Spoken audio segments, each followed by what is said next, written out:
Today I am going to take a class on tag question.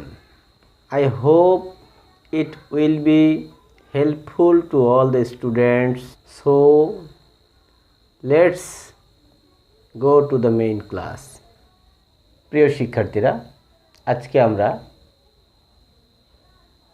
Class 9 এবং 10 এর একটি গুরুত্বপূর্ণ টপিকস ট্যাগ কোশ্চেন নিয়ে আলোচনা করব। আমাদেরকে প্রথমেই টপিকসটা সম্পর্কে একটু ধারণা নিতে হবে।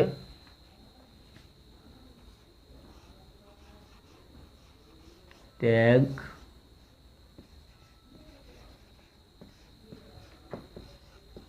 কোশ্চেন। ট্যাগ কোশ্চেন এটি একটি ইংরেজি ল্যাঙ্গুয়েজের একটি গুরুত্বপূর্ণ অংশ। এই ট্যাগ কোশ্চেনটি সাধারণত সেন্টেন্সের শেষে ছোট একটি প্রশ্ন জুড়ে দেওয়াকে বোঝায়। ট্যাগ কোশ্চেন শব্দের অর্থ হচ্ছে জোড়ন প্রশ্ন। ট্যাগ কোশ্চেন শব্দের অর্থ হচ্ছে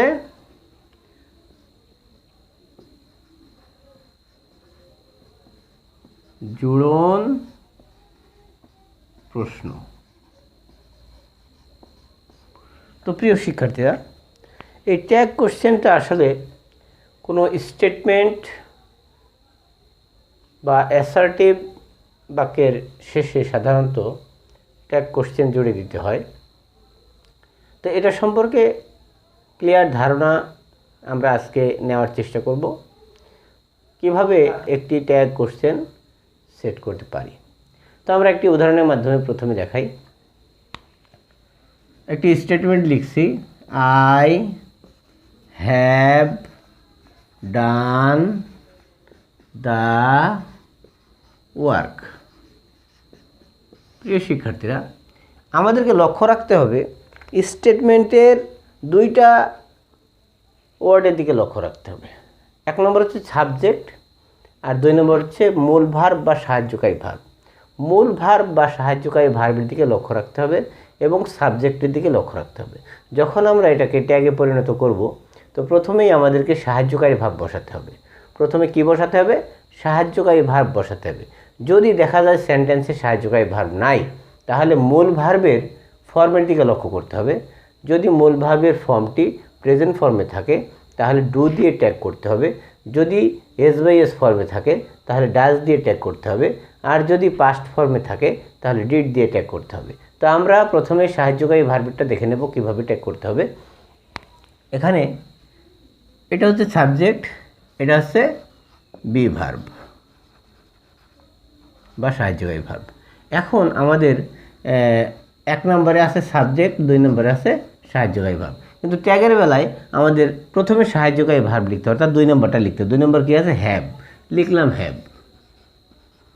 এইবার আমাদের একটা খুব গুরুত্বপূর্ণ বিষয় আছে যে স্টেটমেন্টে যদি নট থাকে, তাহলে ট্যাগ অংশে নট হবে না। আর যদি স্টেটমেন্টে নট না থাকে, তাহলে ট্যাগ অংশে একটা সংক্ষিপ্ত নট ব্যবহার করতে হবে। কিভাবে সেটা? নটের সংক্ষিপ্ত রূপ আছে এন অ্যাপোস্ট্রফি টি। এবার আমরা এই সাবজেক্টটা ব্যবহার করবো, অর্থাৎ এক নাম্বারটা ব্যবহার করব কি? আই। তাহলে উত্তর দাঁড়ালো হ্যাভেন্ট আই। এটা যখনই সাহায্যকারী ভার্ব থাকবে, এইবার লক্ষ্য করো, যখনই সাহায্যকারী ভার্ব থাকবে প্রথমে সাহায্যকারী ভার্ব বসাতে হবে, তারপরে একটা সংক্ষিপ্ত নট বসাতে হবে যদি এই পাশে নট না থাকে বা নেগেটিভ কোনো কিছু না থাকে। এইবার আমরা চলে যাব, সবার শেষে বসাতে হবে সাবজেক্টের প্রোনাউন, অর্থাৎ যদি প্রোনাউন সাবজেক্ট হিসেবে থাকে, তাহলে সরাসরি প্রোনাউনটা বসে যাবে। আর যদি প্রোনাউন না থাকে, তাহলে সেই নাউনের প্রোনাউন বসাতে হবে। কীভাবে সেটা করতে হবে দেখাচ্ছি।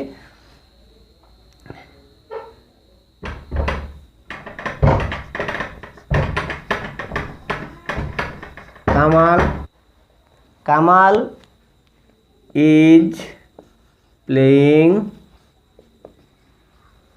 ফুটবল। আমি লিখলাম কি?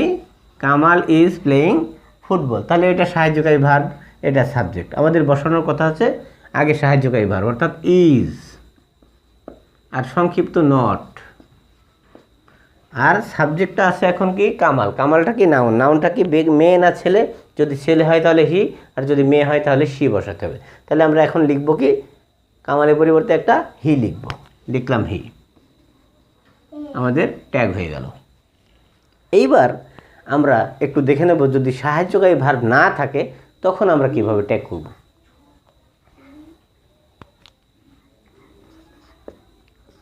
আই প্লে ফুটবল, এখানে আমরা দেখতে পাচ্ছি কোনো সাহায্যকারী ভার্ব সরাসরি দেখা যাচ্ছে না, তখন আমরা গ্রেপ্তার করব কি মূল ভার্বকে। মূল ভার্বটা কি আছে?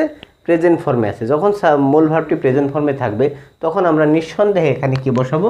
ডু বসাবো। আচ্ছা, এই পাশে কোনো নট আছে? নাই, তাহলে আমরা সংক্ষিপ্ত একটা নট বসাবো, ডোন্ট। এবার সাবজেক্ট কি আছে? আই, বসিয়ে দিলাম আই, হয়ে গেল আমাদের ট্যাগ। এবার যদি সাহায্যকারী ভার্ব না থেকে যদি ভার্বের সাথে এস বাই আছে, হি প্লেজ ফুটবল, এখানে হি প্লেজ ফুটবল, এখানে অবশ্যই দেখতে পাচ্ছি আমরা সাহায্যকারী ভার্বের কোনো বালাই নেই, আছে সাবজেক্টের পর ভার্বের সাথে এস বাই এস। যখন এস বাই এস থাকবে তখন আমাদেরকে কি ব্যবহার করতে হবে? ডাজ ব্যবহার করতে হবে। ডাজ, একটা সংক্ষিপ্ত নট দিতে হবে যদি না থাকে। ডাজেন্ট, সাবজেক্ট কি আছে? হি, হি বসে যাবে।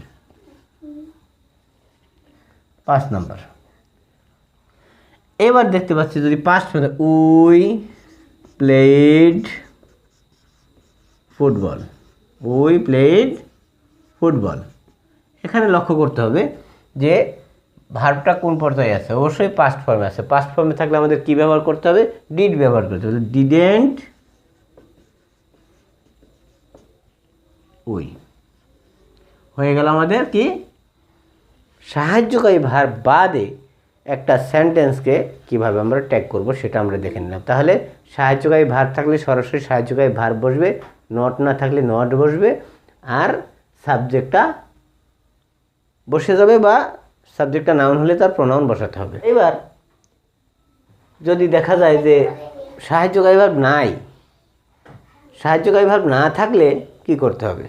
আই প্লে ফুটবল, এখানে সাবজেক্টের পরে সাহায্যকারী ভার্ব থাকার কথা, যেহেতু এখানে নাই, মূল ভার্বের ফর্মের উপর লক্ষ্য রাখতে হবে। যদি প্রেজেন্ট ফর্ম থাকে তাহলে ডু বসিয়ে আমরা ট্যাগ করলাম, যদি এস বাই এস ফর্ম থাকে তাহলে ডাজ বসিয়ে আমরা ট্যাগ করলাম, আর যদি ভার্বের পাস্ট ফর্ম থাকে তাহলে আমরা ডিড বসিয়ে ট্যাগ করলাম। এবার আমরা চলে যাব কি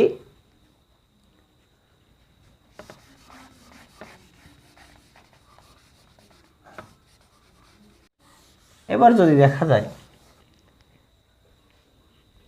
দেখা যায় যে সাহায্যকারী ভার্ব এর পর নট আছে, অর্থাৎ I am not reading a book, যদি দেখা যায় যে এই যে সাহায্যকারী ভার্বের পর নট আছে, আমরা সরাসরি এই সাহায্যকারী ভার্বটা এখানে বসে এবার আমরা চলে যাব এইগুলোর বাইরে। আমরা শিখলাম সাহায্যকারী ভার্ব থাকলে কী হবে, সাহায্যকারী ভার্ব না থেকে মূল ভার্ব থাকলে কী হবে, আর শিখলাম এই পাশে নট থাকলে ওই পাশে নট হবে না। এইবার আমরা দেখব যে স্টেটমেন্টে যদি নেগেটিভ কোনো শব্দ থাকে সেই ক্ষেত্রে কি হবে। আমরা সাধারণত জানি যে no, none, no one, nothing, neither, never, এইগুলো যদি থাকে তাহলে ট্যাগ অংশে নট হয় না, শব্দগতি নিষেধ করুন। এইগুলো যদি থাকে তাহলে ট্যাগ অংশে নট হয় না, যেমন নান ক্যান টাচ ফায়ার। এখানে আমরা লক্ষ্য করছি যে প্রথমেই নান আছে, নানটা যদি আমরা দেখি যে এটা একটা নেগেটিভ শব্দ তাহলে আমরা প্রথমে বসাবো কি ক্যান। এবার এই নানের পরিবর্তে আমাদের প্রোনাউন কি হবে? অবশ্যই দে হবে। None can touch fire can they, উত্তর হচ্ছে ক্যান দে। অর্থাৎ none, nothing, nobody, no one এগুলো যদি থাকে তাহলে ট্যাগ অংশে প্রোনাউন হিসেবে দে বসে। তাহলে আমরা দেখলাম নান ক্যান টাচ ফায়ার, এখানে নান থাকার কারণে এখানে নট হয়নি। তো এখন আমরা জেনে নেব কোন কোন শব্দ আছে যেগুলো নেগেটিভ অর্থ প্রকাশ করে। None, neither, nothing, scarcely, rarely, barely, hardly, seldom, এই শব্দগুলো সাধারণত নেগেটিভ অর্থ প্রকাশ করে। আর এই শব্দগুলোর যদি সেন্টেন্সে থাকে তাহলে ট্যাগ অংশে নট হয় না। এবার আসছে এভরিবডি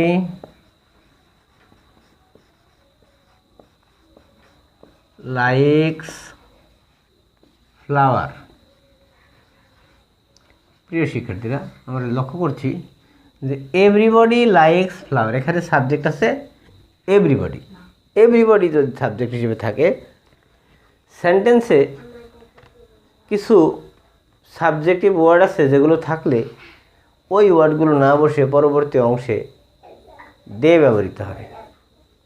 আমরা এখন জেনে নেব কোন শব্দগুলো থাকলে ট্যাগ অংশে দে বসে। Everybody everyone, nobody no one, somebody someone, anybody anyone, each one, either, none of them, all of them, most of them, some of them, neither of them. এই শব্দগুলো যদি স্টেটমেন্টে থাকে তাহলে ট্যাগ অংশে প্রোনাউন হিসেবে দে ব্যবহার করতে হয়। তাহলে আমরা এভরিবডি লাইকস ফ্লাওয়ার এর উত্তরটা কী লিখব? এখানে লক্ষ্য করার বিষয়, এভরিবডি লাইকস ফ্লাওয়ার, আমরা দেখতে পাচ্ছি এখানে লাইকস আছে, তাহলে সাধারণত এখানে ডাজ আসার কথা, কিন্তু সাবজেক্ট যেহেতু দে, এখানে এখন উত্তর হবে ডোন্ট দে। এই সাবজেক্টের কারণে এখানে ডাজ হয়নি, সাবজেক্ট অনুসারে ভার্ব হয়, এই কারণে ডাজ না হয়ে ডোন্ট দে হয়েছে।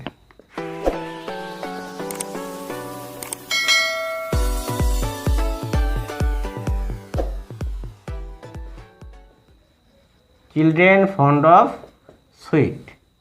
প্রিয় শিক্ষার্থীরা, কিছু সাবজেক্ট আছে যেগুলো প্লুরাল সাবজেক্ট, একটা শব্দ কিন্তু প্লুরাল অর্থ প্রকাশ করে, সেক্ষেত্রে আমাদের ট্যাগ অংশে কী করতে হয়? দে ব্যবহার করতে হয়। প্লুরাল সাবজেক্টের ক্ষেত্রে আমাদের ট্যাগ অংশে দে ব্যবহার করতে হয়। যেমন এখানে চিলড্রেন ফন্ড অফ সুইট, এখানে হবে ডোন্ট দে। চিলড্রেন মানে ছেলেমেয়েরা। তা আমরা আর কি কি এমন শব্দ আছে যেগুলো প্লুরাল অর্থ প্রকাশ করে আমরা একটু দেখে নিই। People, children, cows, birds, fishes.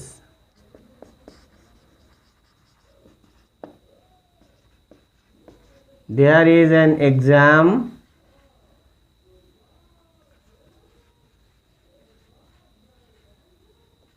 tomorrow.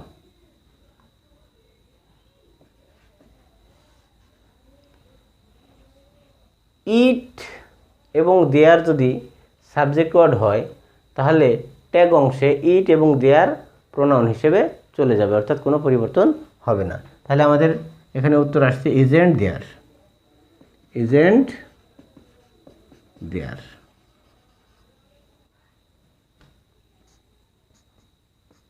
Don't go there. এখানে লক্ষ্য করতে হবে ইম্পারেটিভ সেন্টেন্সে যদি আদেশ, উপদেশ, অনুরোধ এগুলো বোঝায়, কি বোঝায়? ইম্পারেটিভ সেন্টেন্সে যদি আদেশ, উপদেশ, অনুরোধ এগুলো বোঝায় তাহলে ট্যাগ অংশে সরাসরি আমরা কি বসাবো? উইল ইউ বা ওন্ট ইউ বসাবো। তাহলে যদি এটা নেগেটিভ হয় তাহলে এ পাশে উইল ইউ হবে, আর যদি এটা নেগেটিভ না হয় তাহলে এটা ওন্ট ইউ, উইল ইউ দুইটাই ইউজ করা যাবে। তাহলে এখানে ডোন্ট গো দেয়ার, এখানে আমরা দেখতে পাচ্ছি সরাসরি ইম্পারেটিভ অর্থাৎ নিষেধ করা হচ্ছে, সেক্ষেত্রে আমরা ট্যাগ অংশে নিঃসন্দেহে উইল ইউ ব্যবহার করতে পারি। এইবার ইম্পারেটিভের আরেকটা বিষয় রয়েছে।